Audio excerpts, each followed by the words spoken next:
Hello, my name is Michelle. I'm a physiotherapist working in the Western Trust. So this is just a wee short video to go over some exercises to help you in your recovery after a wrist fracture. So a wrist fracture normally occurs with a fall with an outstretched hand. Most people tend to break the distal radius, so it's the bone in the forearm that joins part of the wrist.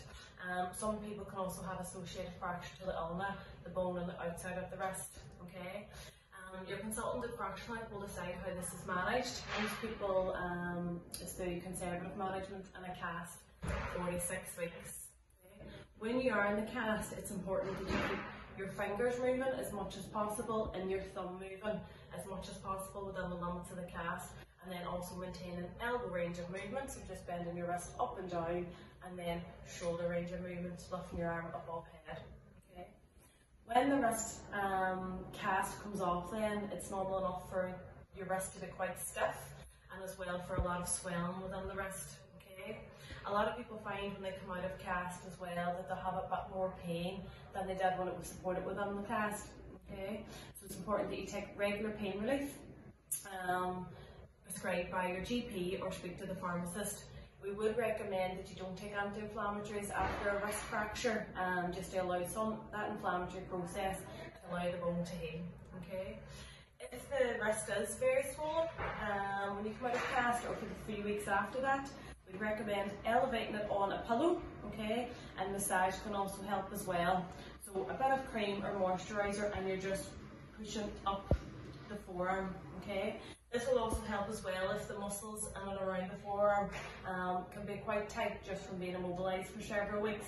So you can rub it on and around the muscles in the front and the back of the forearm, and then coming down each finger, okay, and that will also help with swelling. So always up the forearm towards the elbow and the shoulder, and just help taking that fluid out.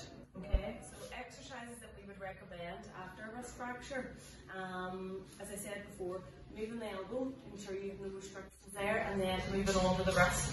So I personally find these best if you keep your forearm rested on either a table or over your armchair, so that your wrist is slightly hanging off. Okay, so starting off just with moving your hand up and then down. Okay, so up and then down. Okay, and then also out and then in. Out and then as I said, initially these movements will be quite stiff, and that's okay. Hopefully with a bit of practice and working at them, the movement will come on a wee bit. Okay, as that starts to get a bit easier, what you can do then is using your other hand to help guide the movement up and then down.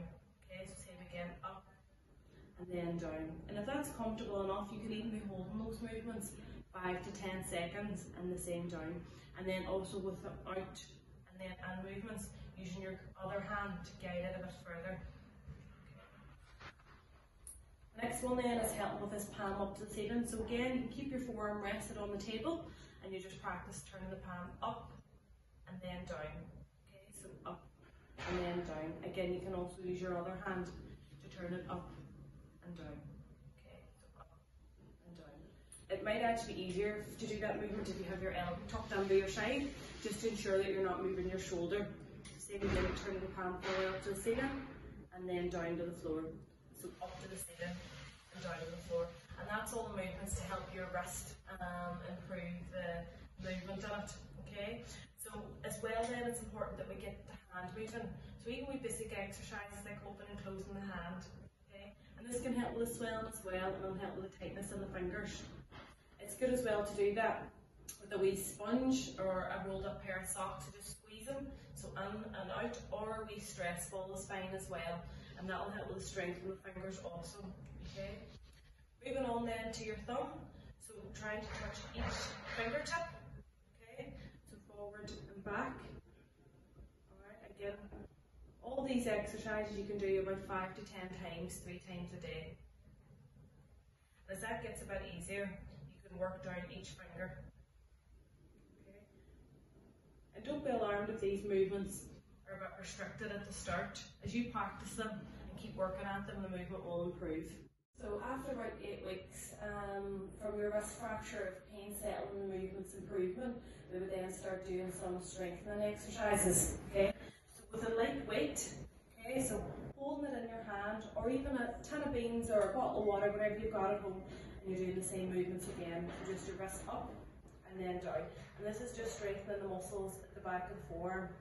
Again, I would keep your arm rested on the table so that you're not using your elbow. So it's all just in the wrist. You can put your other hand on top if you want. Okay. And then you can also be working on that rotation. So turn the hand up and then down, using the weight also. Again, then after the 8 weeks, we want to start doing some weight bearing on the hand. Okay, so even hand rested on the table and practice leaning down through it. So even very slight pressure, just putting a bit of weight down through the hand, and even coming forward as well, so that you're helping with a bend in the wrist. Okay, but them's the main type of exercise I would be recommending after the wrist fracture. Okay, so if you can, carry out each exercise 10 times.